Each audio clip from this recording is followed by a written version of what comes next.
All right, now time to talk numbers. Yes, with regards to population, basically, and what Nigerians' case has been in the last almost 2 decades. For many people, census is not something you do in 2006, and by 2025, you're still contemplating whether or not you should have another such exercise. There are people who have argued very vehemently that, as a matter of fact, if there's any area where Nigeria has had a gap, it is in the fact that we have not properly articulated and appropriated the power of census and then population ultimately. We understand as of today that the president has commissioned a panel to help midwife, of course, this next census that has been, as it were, proposed. But we also know for a fact that it is the National Population Commission that essentially has the mandate, all right, to drive issues that specifically border on population. What exactly are the talking points in this development? Is Nigeria lagging behind in this regard? Well, let's find some of these answers with our guest this morning, who joins us live via Zoom. Is Onyekpere, who is a development lawyer and a public affairs analyst. Mr. Onyekpere, I'd like to say thank you to you for joining us on Global Morning today.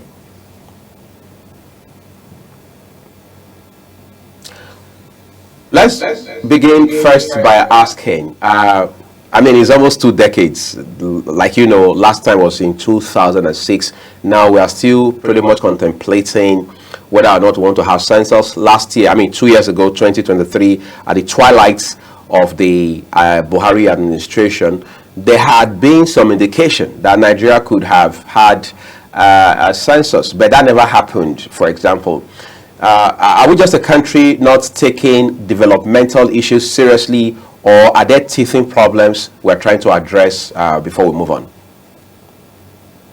Well, let me start by saying that a head count or a census is a very important instrument. It's important for planning, for the economy, even the politics of it all. It's important for the protection of human rights and fundamental freedoms.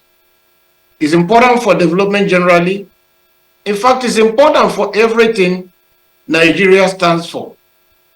Unfortunately, if you remember the history of the census, some part of it that the British conducted and the confessions that later came out, you discover that the census has been made much more of an instrument of domination, oppression, and politics, more than an economic planning tool or a developmental tool. So at every given point in time, Nigeria is trying to have a census.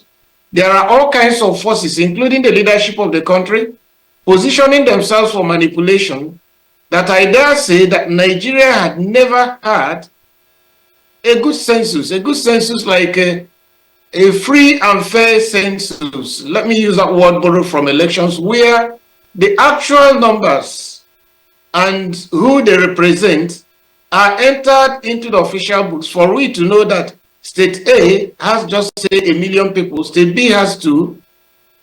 Some of these people are Christians or Muslims, or even the fact that we refuse to put in the ethnic base of our people in the census. When at another point, if you want to fill any form, they ask you to indicate the ethnic group you come from. So what we have around our census so far, from time immemorial up till today, is the failure of honesty, the failure of volition, the failure of telling ourselves the truth when we simply are dishonest.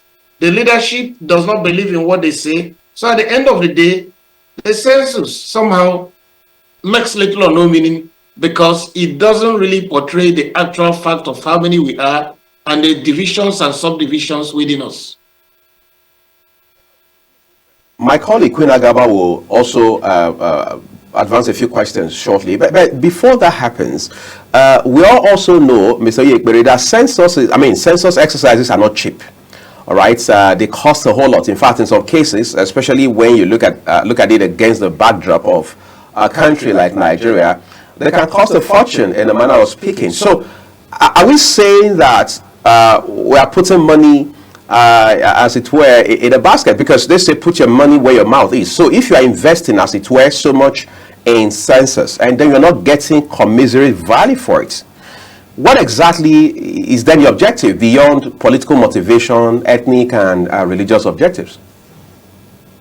Oh, we are not even investing enough, so to speak, because we should be doing this exercise maybe every 10 years or for limited periods of time when the results will be useful for economic development and planning. Now, we've taken 20 years or thereabout and we've not done a census, so it's not like we're investing much. The whole idea should start from gathering of relevant data and statistics. For instance, ensuring that every newborn is registered, ensuring that deaths are registered, that even without having a census properly so-called, you could make a very close estimate of what population is living in any particular state or geographical division. Or you could have an estimate of how much exactly in terms of sheer numbers that there is in Nigeria. It shouldn't take us 20 years to do one census. And if we are doing a census, we must be doing it bearing in mind that we want to use it to plan for the economy. You want to use it to plan for health, education, roads, infrastructure, or even for the purpose of taxation. But what we have is a disconnect between what census should have been and what it is being used for. People are looking at census in terms of, oh, we are going to vote in 2027.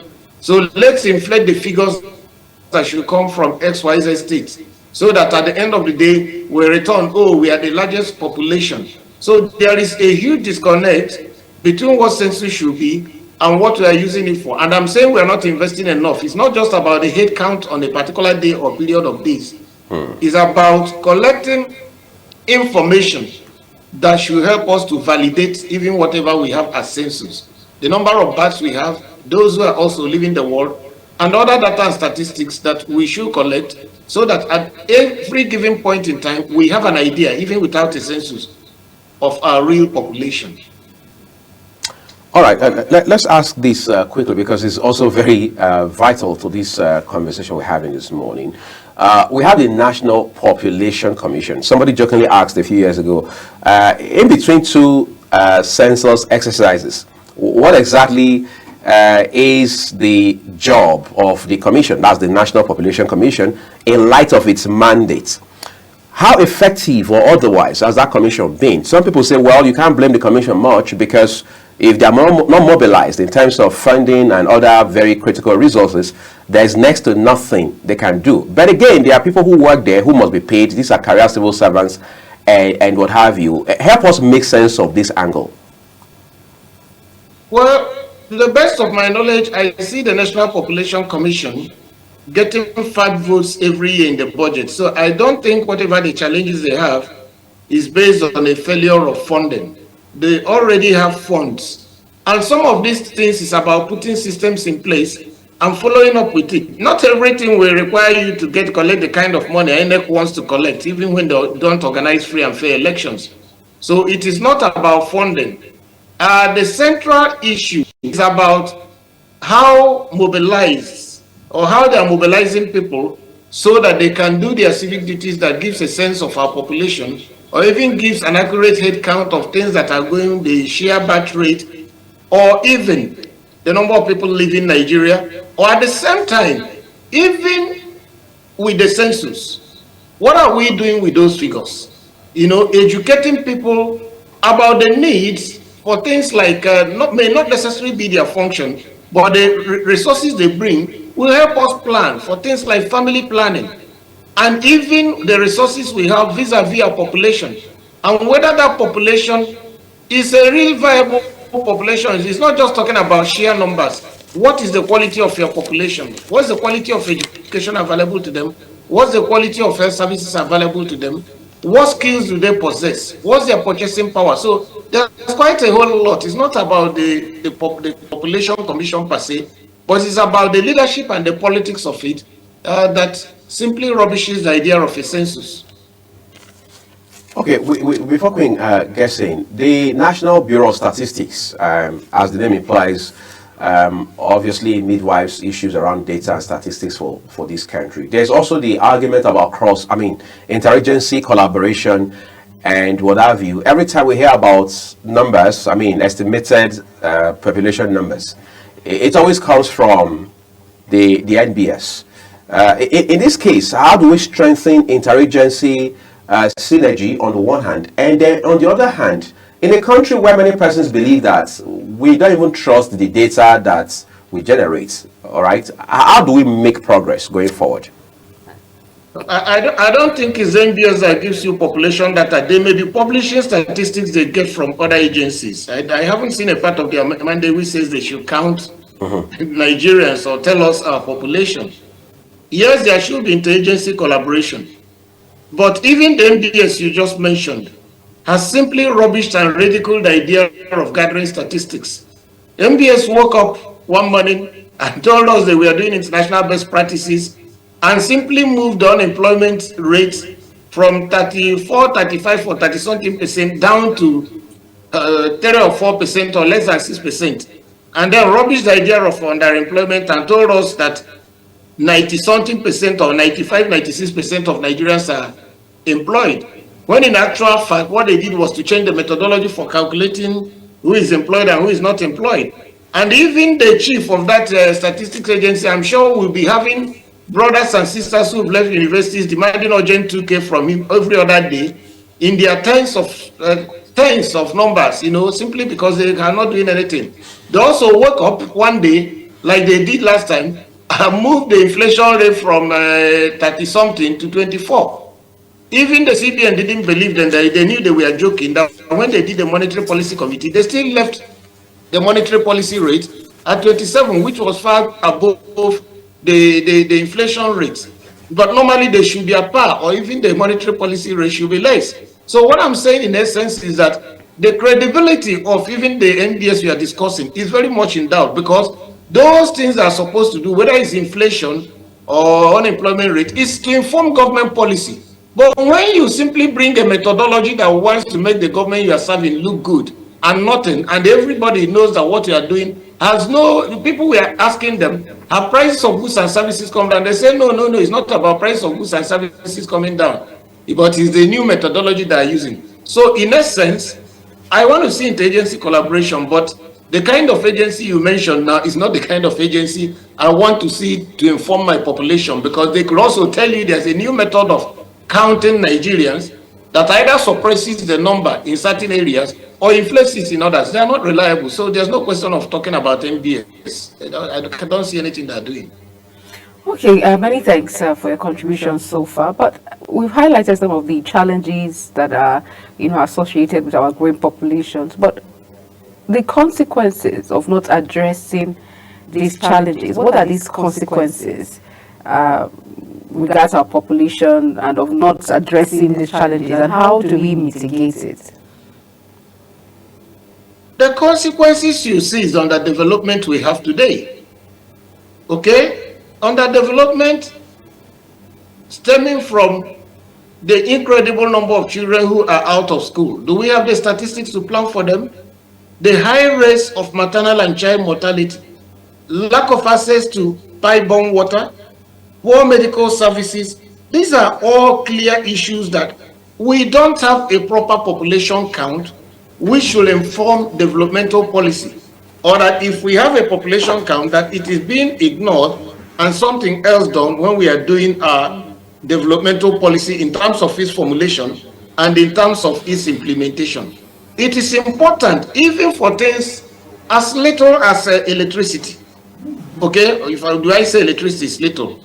The AEDC or any other company needs to know the number of people it's serving in Jabi, in Lokogoma, in Maitama, so that you plan for them.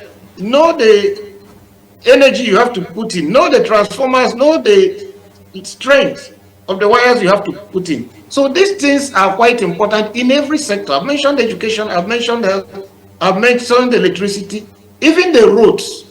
What number of users or what quantity of vehicles are likely to use the road you are constructing will also tell you how reinforced the road should be.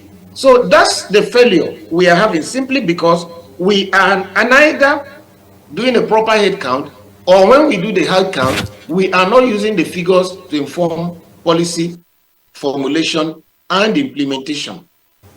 You see, you just did a brilliant work there, Mr. Onyekpere, with your narrative, talking about how that there are consequences with the kind of approach you have towards issues around census, issues around population, and what have you. And for want of better words, you also indicted the NBS. There have been questions in recent times, particularly starting from 2023, about the NBS's methodology for doing part of its work. All right. For example, the most recent, I guess, is the CPRE basing issue. That the NBS even came out to the public to say, look, we have re-strategized based on some move driven by international best practice and what have you. But in a bid to be fair to the NBS, is there a rule that says you cannot at some point, as an agency as pivotal as the National Bureau of Statistics, review your methodology given the realities and how things are fast moving across the world? No, I think you have to look at your mandates and see whether the methodology you are using reflects the performance of the duties that should make you realize your mandate. If anybody tells you he's using international best practice to rebase calculation of inflation, that person lies. And I dare him to bring that international best practice. People should stop deceiving others. We all went to school. And none of these people who are telling you this is reputed to be any scholar of repute or have written any book or have done any empirical studies. There's nothing like international best practice. As you have to inform the government about the movement of the price of goods and services and how they're affecting the citizen. Somebody buys something at 10 naira today, tomorrow he buys it at 20, and you come back and tell us you are doing 24% inflation and you are manipulating figures and statistics. Are the prices of goods and services coming down? No. Did unemployment come down? It rather increased. So your methodology must conform to the realization of your mandate. Once your methodology becomes pure academic ramblings, then you're wasting my money as a taxpayer. You're wasting my money. I did not put you there from my tax money to go and start thinking up some funny and weird ideas. So they are not entitled to do anything that does not conform to the realization of their mandate. It's not a place you play games. So that's the point I'm making. Okay, so let's look at marginalized populations. A vast majority of people of our population are marginalized. Can we just, how is it possible for legal community to ensure that rights of marginalized people are promoted, protected, and there's growth and development in that context? Well, the important thing is that nobody is going to give anybody any rights. People have to fight for their rights. That is what it has always been from the beginning. For instance, the federal government has now said we need to do development commissions to be able to develop underdeveloped parts of Nigeria. There are commissions northwest, northeast, everywhere now, southeast. Now, if you look at the resources made available to them, and even the resources going to states and local governments, there is no reason why the basic conditions of life, like access to pipe-borne water, basic healthcare services, basic education that is very well run, and even access to at least 15, 16 hours of grid or off-grid electricity shouldn't be available. So what should happen is that the people should organize and mobilize themselves in those communities and begin to demand and ask questions about what their money is being used for. It's not about population. Nobody is going to do you a favor. All those people who are put into those boards are celebrating. Some of them are going to churches to give thanksgiving, according to them that God has given them an opportunity to steal. Because they wouldn't tell you they're going to steal, but that's why they're giving thanksgiving. What is the essence of going to celebrate that you are asked to serve your people? Wait, that celebration should be in service. Or after you finish serving people, then they can celebrate you. So in essence, Nobody is going to help anybody to develop. It's only when the people become conscious of the fact that those supposedly you think are your leaders are the people holding you down, you begin to ask them questions that make them uncomfortable, put their feet on the fire.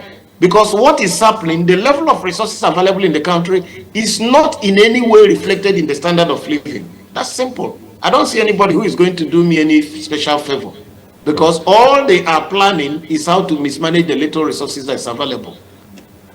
Okay, I'm particularly concerned about social development goal, sustainable, I beg your pardon, sustainable development goal, particularly in regards to decent living, decent housing, cities and all of that, and how it relates to population, basically, and also how, these social development goals can, help in terms of population development and growth as well. The relation. Now, there comes a time when we have to tell ourselves the truth. In certain parts of the country, people are simply procreating. They are not educating their children. They are not taking care of them. They simply bring forth children and push them into the streets while you have all this almagery. So it must reach the level where, with a proper census, the government and the people need to sit down and talk to themselves. It's not about the sheer numbers. It's about their capacity. For instance, today, our population is more than double or even triple that of South Africa. But anybody who wants to build a factory where they manufacture, assemble new cars, will likely go to South Africa first before Nigeria, because in South Africa, they have the economic capacity to demand brand new cars more than in Nigeria. So if you build it here, Nigerians, that effective demand is not there. What percentage of your population can feed themselves? So we need to begin to talk not in sheer size of raw numbers that people may want to use to manipulate elections or even inflate figures. We have to talk of an effective population, a population that is well educated, a population that is healthy, a population that has value, okay, improves their environment, a population that can actually stand up and make demand of goods and services. That's the kind of population we need. And that's where census meets the developmental question. You have 100 million people in your state. How much tax do we extract from your state? What value does your state add? Okay, when we begin to answer these questions without any emotions or sensationalizing it, then that will be the start of our development journey, a proper start for that journey. This stretches a little beyond Nigeria, Mr. Onyekpere, because we're seeing even international agencies, we're seeing NGOs on a global scale come to Nigeria to collect data. I mean, they bring field officers here, they are right on the ground, they're doing their work across critical sectors, from education to health, to tech, to oil and gas, and finance, and what have you, including the multilateral institutions, World Bank, IMF, AFDB, and the rest of them. Just last week, for example, now talking about all of this data and even how it informs the basis for rating, President Bola Tinubu was speaking to African leaders at the AU level.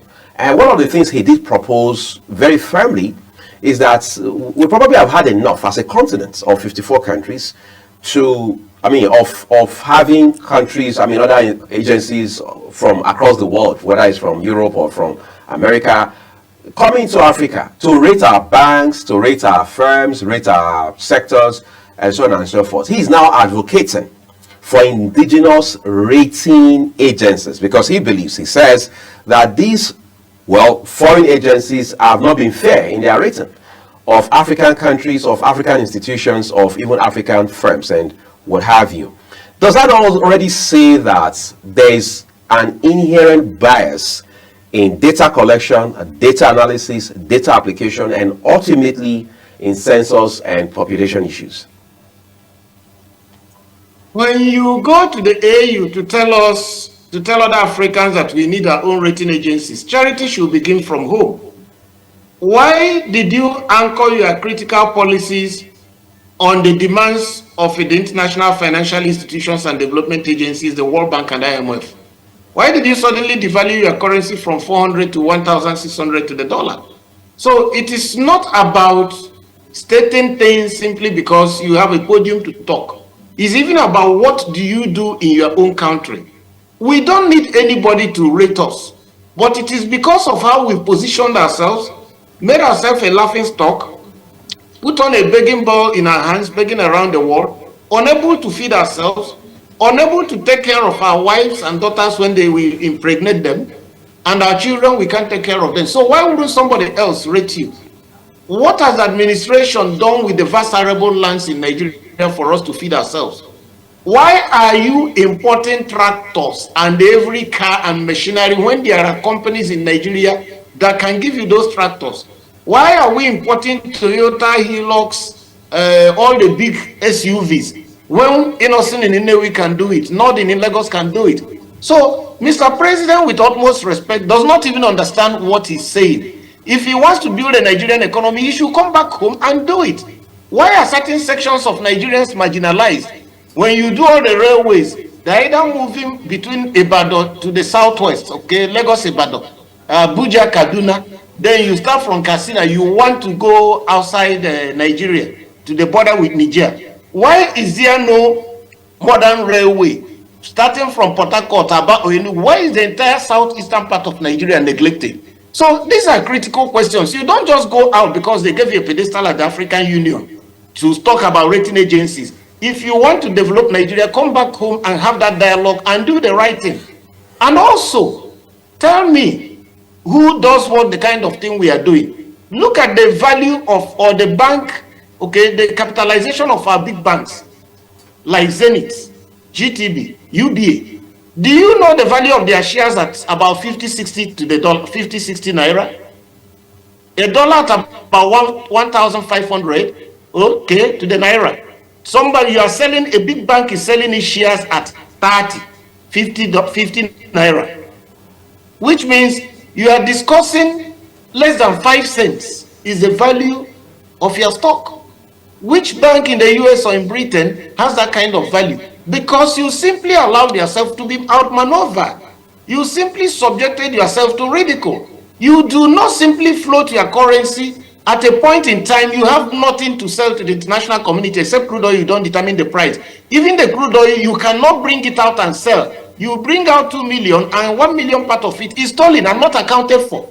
So clearly what I'm saying is that I don't care about anybody making speeches about what the internationals are doing to us. We are the ones doing it to ourselves. So if we get our acts in order, no international agency will come here to rate you.